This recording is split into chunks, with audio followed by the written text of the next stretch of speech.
experiencia vivida. Es algo único. We're coming in with a lot of curiosity, a lot of just like wanting to learn. Unique strengths, unique challenges. The persons who have the solutions to all of those barriers and challenges live and are from those communities.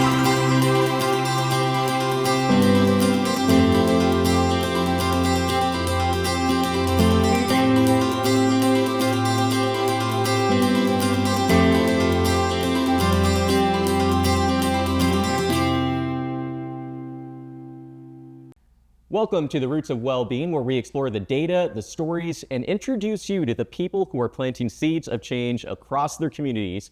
I'm your host, Stephen Cavazos, and for today's episode, we are here at Mo Ranch for the 11th biannual convening to discuss the importance of community-led health equity work. And before we really get into that topic, I want to start with some introductions here. Hi, Iris Chavez. I am the PJTT manager, or Prosperemos Juntos, Thriving Together manager. Amazing. Hello, Cristina Ordóñez. I serve as the supervisor for Prosperemos Juntos, Thriving Together. Hola, mi nombre es Kay Montemayor. Soy secretaria del Board Zacate Creek Green District Coalition, pero más importante, soy persona con experiencia vivida residiendo en Azteca, Laredo, Texas. Well, thank you all so much for joining us as we begin this conversation to talk about community-led health equity work. Before we even really dive into that, I want to start with what is setting intentions for this conversation? What is something that you all hope that people can get out of this conversation, something that grows from this? I feel like my hope out of this conversation would be that folks understand that if you're leading, organizing, or responsible for leading and organizing in communities who have been disinvested in or forgotten, might be suffering some of the most inhumane treatments, that you realize that the persons who have the solutions to all of those barriers and challenges live and are from those communities.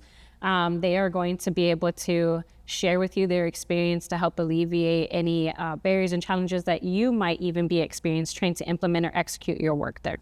Thanks, Cyrus. What about you, Christina? I would say just again, recognizing just the resilience, the beauty that exists in our communities. There is a lot of needs in our communities, but there's also a lot of just resilience and a lot of lessons that we can take away in doing this work. Espero que en esta entrevista puedan sentirse inspirados, empoderados en continuar con su lucha a sus dificultades con experiencia vivida.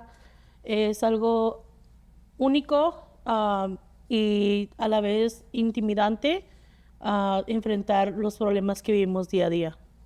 Thank you all for sharing those intentions, and we're excited to really dive into this conversation about, again, community-led health equity work.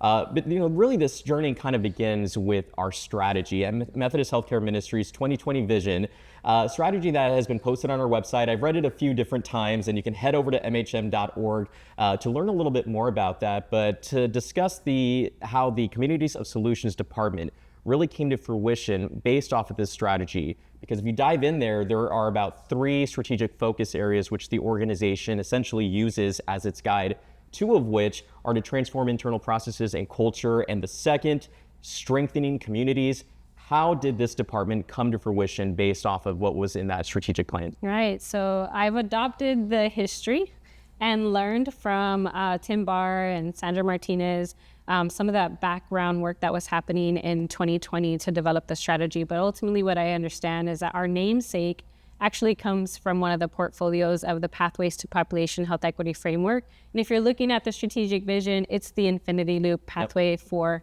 so we got our name from there with the understanding and idea that we would be one of the departments that kind of launches at its inception our strategic plan, so MHM strategic vision for 2020. So we started as a department. We knew we were going to be offering a curriculum and an offering. There was intention around developing the curriculum that community members would be able to have access to, but also help inform how it would be designed. Everything from what we're going to read to what we actually do as far as convenings and activities and things of that nature are informed by persons who have lived experience of specific barriers within their community. So ultimately our commitment is to accompany those coalitions, those participants through the work through accessing resources for the community that they live in and that they're experiencing challenges in, to accompany them through the learning, also through conflict, right? How do we manage that, and creating a space where they'd have access to language, hard skills and soft skills that they would be able to reuse in other spaces, whether it's in the coalition, whether it's in their day-to-day life, or even accessing other work opportunities. I think such a big word there is also just the intention behind it, right? I mean, It's all about that intention and setting that intention. One of the things that we really want to talk about the difference about, Cristina, is the building upon those existing strengths. So, what is it what does that exactly mean? Yeah, so again, like I was mentioning, a lot of our communities, right, where we come from, there's a lot of need. But there's also a lot of resilience. There's a lot of skill sets that already exist that have developed. There's informal systems that already exist to help fight some of these inequities that exist. So we come into the community for example, in Laredo, when we first started, when we met Heidi in Laredo, and we came in there with just curious. Like, we want to learn about Laredo. We want to learn about what Laredo's all about. What are some of the challenges that Laredo's facing, but also what are some of the things that Laredo brings, right?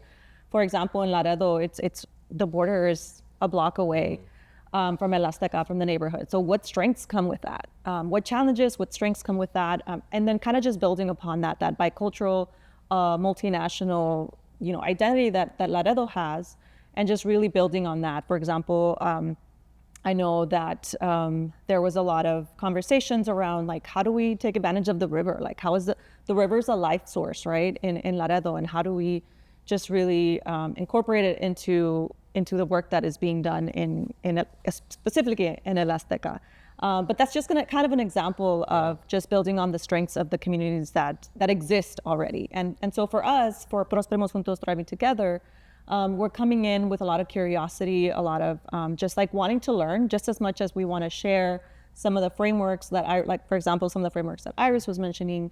But we also come in there wanting to learn and to hopefully build upon, work together, right? And just like our namesake says, Prosperemos Juntos, Thriving Together. Like, how are we learning from one another?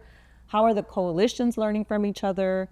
Because that's also a key piece of our program as well. And I like this idea of staying curious about communities too, right? Because, as we say, communities hold solutions to specific things that are happening in their own backyards, unique strengths, unique challenges. Heidi, you and I chatted about a month or two ago on a quick call to talk a little bit about the neighborhood that you grew up in, El Azteca, which I know Cristina just mentioned. Tell me a little bit about this neighborhood. It is a historic community in Laredo. Sí, El Azteca es el primer barrio de Laredo. Está reconocido históricamente, no tengo el dato completo, pero sé que está reconocido. Una de las dificultades que enfrentamos, hace 20 años todavía no teníamos calles. Eso es algo nuevo, es loco de pensarlo porque hace 20 años, yo tengo 24 años, tenía 4 años, no habían calles. Es un poquito asombroso de pensar que los vecinos se juntaron, colectaron firmas y es como se solucionó ese problema. Seguimos teniendo problemas con falta de banquetas, falta de sombra, luces en las noches. Y voy a hablar un poquito de este tema, ya como vamos hablando, pero parte de esas dificultades se han ido solucionando, sabiendo los residentes, las personas con experiencia de vida, sabiendo cómo solucionar o el proceso de hacer. This sense of community is so important. And I think some of those things that you mentioned really do highlight the specific, barriers or challenges that some areas do face. And, I want to just talk a little bit though. I mean, you grew up there, this community so well, childhood, growing up there, what were some of those memories that stay with you? Tenemos diferentes espacios verdes, los cuales en su momento, como nosotros niños, jugábamos en ellos, pero no nos sentíamos confiables de jugar en ellos, ya que había mucha supervisión y mucha limitación de Border Patrol. Pensando que estamos haciendo algo individuo de estar ahí, y ahora verlo de que no es algo público y tengo derecho de estar ahí, cambia mi perspectiva de cómo jugábamos en esas áreas que ni siquiera sabíamos que eran de nosotros. Pensábamos que estábamos traspasando un lugar, pero no era así. mirábamos lo malo, lo poco cuidado, a veces sufríamos mucho de personas sin vivienda que iban ahí, se drogaban, se inyectaban y era, ok, vamos a ir a jugar, pero tenemos que tener cuidado de que no haya jeringas, o si hay jeringas, o alejarnos de eso. Thank you for sharing that. I think, when it goes back to people who know their communities best and growing up there and knowing the community so well, I'm glad that we get to talk to you a little bit more about the work that you're doing now. As we look at Prosperemos Juntos, Thriving Together, this is, there's phases for this. The first being the Learning Collaborative. This is a 6 months phase. Tell me a little bit about this phase and why it lasts for 6 months specifically. Right. So just to ensure that we have clarity, we opened up talking about communities as solutions as a department, and we moved into kind of chatting about Prosperemos Juntos, Thriving Together as a program, an offering and a commitment to accompaniment, also some resources, right? Some of those resources do include funding. We do not consider the funding related to Prosperemos Juntos, Thriving Together a grant by any means. It is funding, it's a resource so that this way people would be able to offset the resources that would be put into participating in such a learning collaborative. This is the opportunity to bridge a gap. Some of the folks that are coming into the learning collaborative to participate have a lot of experience in either nonprofit business, things like that, and maybe not as much experience or opportunity to practice how they build relationship with community members, how they make decisions alongside community members, and themselves practice accompaniment, and vice versa. So learning collaborative for 6 months primarily gives opportunity for people to practice shifting and sharing power within the community through an accompaniment process, while we're offering frameworks such as the vital conditions, the pathways to population health equity framework, 90-day action planning with SMART goals and things like that. For other folks who have a lot of experience and have had a lot of practice building relationship, doing their work through relationship making, but maybe haven't been able to have access or the time even to learn some of those frameworks that might be helpful to transform their work, put them just at that next step to be able to work alongside other organizations that do have lots of resources and things of that nature. So with PJTT's Learning Collaborative, that's primary, right? Let's practice how this works. I don't know if I missed anything that maybe Cristina might want to add in that or anybody else. No, just the 6-month learning collaborative. So we currently have the learning phase, which is the first piece of Prosperemos Juntos, Thriving Together. We have the learning collaborative. We also have something that we just launched this year called the coalition-driven approach. But Haiti was a part of our learning collaborative, actually our first learning collaborative in Laredo, which is 6 months. And so we divide those 6 months with, first it's just an orientation, like an introduction to Prosperemos Juntos, Thriving Together, sometimes even who Methodist Healthcare Ministries is. And so just kind of sharing a little bit about like how we work together, how we plan on just like learning together. And so that's kind of the first couple months. The second one is just a lot about story collecting. Like I mentioned earlier, a lot about it is it's just curiosity and learning about the neighborhoods and the communities and just, the community connecting, the coalition's really collecting information, collecting stories. And from that collection of the stories and the data, then they start, and of course, involving persons with lived experience in their coalition, they start to get an idea, okay, this is what we want to focus our health equity strategy on. This is kind of what it is that we want to make a plan for our community. And so throughout the 6 months, that's what that's about. And so we go over frameworks like pathways to population health equity. We work with them to build their theory of change. And so that's something that hopefully, at the end of the 6-month learning collaborative, they can also take those resources, that learning, and hopefully apply it to potentially other opportunities that they might encounter, even beyond the 6-month learning collaborative. And so that's what the learning collaborative is really about. And it's also an opportunity for other coalitions that have already gone through the learning collaborative to come back and share about their own experiences in previous learning collaboratives, right? We have 3 sessions a month. We have a main session, which is an all-day, basically learning session, the first Tuesday of every month. The second Tuesday is really an opportunity for faith communities that are parts of the coalition. Everybody's invited, but it's more targeted for faith communities to come in and share how they apply some of this learning and frameworks into the faith communities and how it's helpful in that way. And then the third Tuesday of the month is really reserved for what we call peer learning. And this is where again, other coalition partners that have already gone through the Learning Collaborative get to come back and share their experiences, share what they're learning. Sometimes they're challenges, right? Because we learn just as much from that. So we invite them to come and share like, hey, this was really challenging for us. And it's still challenging for us.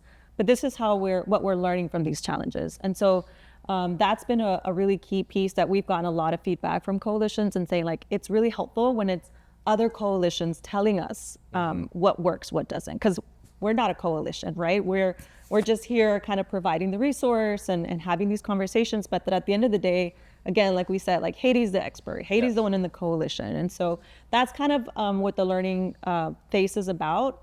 We also make sure that we, as coordinators, our team is always present, always available to the coalitions with any questions that they might have, just to kind of brainstorm. So we do also meet with them once a month throughout the Learning Collaborative. And of course, throughout, we're also available.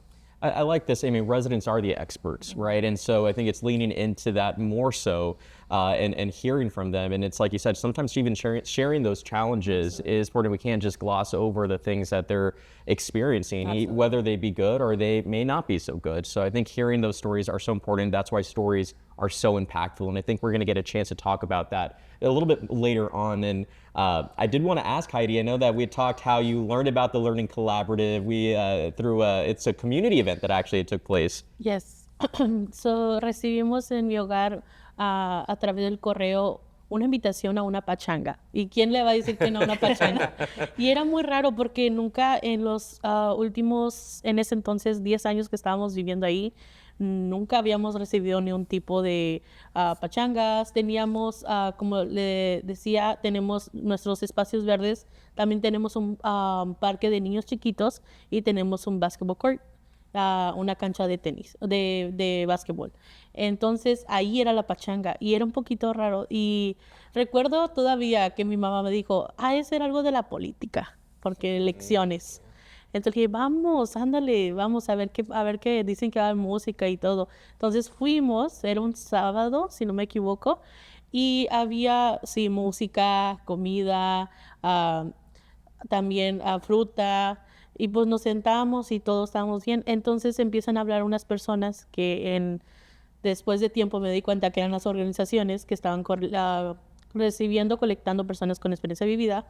Y nos dijeron, ¿a ustedes les gusta el arte? ¿A ustedes les gustaría un mercadito aquí? ¿A ustedes les gustaría, no sé, estar más en conexión con su naturaleza alrededor? Entonces nos dividieron en grupos que nos firmáramos en las listas. Para ese entonces yo estaba saliendo del colegio, me había graduado en la Associates y tenía mucho tiempo libre. Entonces yo me listé en las 3. Entonces teníamos juntas en el parque. Era muy raro ir a un parque después de años de ya no ir a jugar. Y teníamos juntas y hablaban de los cambios que se puede hacer. No como tal mencionaron desde un principio a Amy Chen, pero sí mencionaron como los cambios que queríamos tener, que queríamos ver más murales en el barrio, un mercadito, queríamos que... bueno, entonces... yo voy a todas las juntas. Me acuerdo que mi mamá se enlistó a la de naturaleza, yo me enlisté en las 3 y mi hermana se enlistó a la de arte. Yo iba sola y lo iba con ellas acompañándolas en las juntas. Luego hubo una de las convocatorias o juntas que es todo el día, como dice Cristina. Fui a esa y era un poquito raro porque ahí es donde ya empecé a saber más de Michelle y de quién era en realidad quien estaba haciendo los proyectos. Entonces, creo que ese día me tocó hablar en público y yo no era de hablar en público antes de esto, era muy tímida. Creo que hasta lloré o se me iba a salir una lágrima, pero me sentí muy en confianza. Nos hicieron sentir siempre muy incluidos, de que no había ninguna mala respuesta o mala pregunta, y creo que por eso me abrí tan fácil a dar un testimonio de lo que estaba pasando en mi barrio. También eran otros, no nomás Azteca estaba buscando los fondos con esas organizaciones, sino otras partes de Laredo también. Ahí es como me sentí un poquito más conectada, que no nomás iba a ser Azteca. Después de son 6 meses, ¿verdad? 6 meses de estas juntas, bueno, empieza las propuestas. Para las propuestas, me acuerdo todavía del diagrama del presupuesto. Entonces yo acababa de graduar de colegio, no tenía nada que hacer, tenía cero experiencia. Iba a las juntas y iba con estas organizaciones o con estos miembros de organizaciones que hablaban términos que ni siquiera entendía, presupuestos que cómo sacan ese número. Y ellos me preguntaban, ¿está bien esto? Y yo, sí, o sea, con que incluyan a las personas con experiencia vivida, yo nomás era lo que me importaba a mí en el presupuesto. Y dije, no, sí, entonces todo está bien. Las 3 organizaciones estaban enfocadas en mi barrio. Las 3 eran buenas ideas, pero solamente le veía un futuro brillante a una, que era el de la naturaleza. Ese es el con el que me dediqué más yo, dediqué más tiempo, iba a las otras a apoyar, pero me dediqué más tiempo a ese. Si obtuvimos los fondos, aquí estoy. Now she's here. Yes. You said your mom was the one who convinced you to go out there? Or Yes. said, hey, got to thank mom, right? Sometimes it's Yeah. always good to listen to mom. That's the message here today as well. You know, I think that that's so important is just thank you for sharing your reflection on Yes. that experience. But, you know, and in terms of just through that 6 months, there's so much insight and exchange that's happening in those networks that are being built through those 6 months. But that, again, is just the first phase. The second phase being the implementation phase of this Prosperemos Juntos, Thriving Together. This is the longer phase, the 3-year phase. Tell me a little bit about, you know, the work that takes place during this 3 years, Iris. Heidi led us into it, right? Yeah, she she was did. talking about the application process and participating there. It is a part of the Learning Collaborative. And as you're moving into the implementation phase, those are things that as a program we are assessing for within the coalitions. How are they including persons with lived experience? How are they practicing accompaniment themselves? And it's through that assessment that we are then offering invitations. So implementation phase application process is an invitation only. You have to receive an invite to apply. And so once the invitation happens, the application process starts. The folks are meeting more regularly, and so are we. What do we provide as an organization, though? We provide up to $350,000 in funding for 3 years for the coalition to use to make life, right? Make life happen within their health equity strategy. There's some specific requirements of how those funds are going to be used. Professional development resources need to be available for persons with lived experience. There's a minimum pay for persons with lived experience to give their time, things of that nature. But what happens in the implementation phase is a lot of change, lots of conflict, and a lot of fun. So other things that we offer is convenings to practice what it is to move through conflict and conversations, right? The challenges, the barriers. We're offering support systems around other things like planning. How do you plan? How do you collect data? How do you know what data you want to collect? Ultimately, just sitting there with folks, giving lots of time and attention to the accompaniment process and saying, how do you want to be in? How do we want to be in relationship? And then also considering what will continue working for the coalition. So we have biannual convenings. That's 2 convenings a year in the implementation phase. This is so that folks can still come together. They can dream things up together. We also offer some learnings and some practices here as well. But we also offer a retreat, right? This is Mo Ranch Presbyterian. There's prayer labyrinths. There's hiking areas. There's natural spaces for folks to be able to enjoy and to also rest and recuperate. So then this way, when they go back, or maybe even during their time here, they can practice some creativity, take care of their body a bit, and also like coalesce together as a group of people who are doing typically very rigorous, heart-wrenching, sometimes heartbreaking work in their communities, and they're feeling pretty taxed on the day-to-day. So we hope that sometimes activities like this just give a little bit of reprieve in the implementation phase. That's that's what I would offer about the implementation phase. Yeah, and this is where we're currently, this is the biannual convening that we're at. I know I mentioned that in the beginning, and I think it's so important that what you mentioned is just that heart-wrenching work that is not easy, and it coming together. It's also a way to uplift each other too, you know, in the work that's being done in communities across just these areas that are so different, that are facing unique challenges. But again, it's just having that support. Me ha hecho cambiar personalmente y profesionalmente. The community has to have the power to make decisions about their communities. All the strengths and the resilience, we can trust that. We don't have to create it.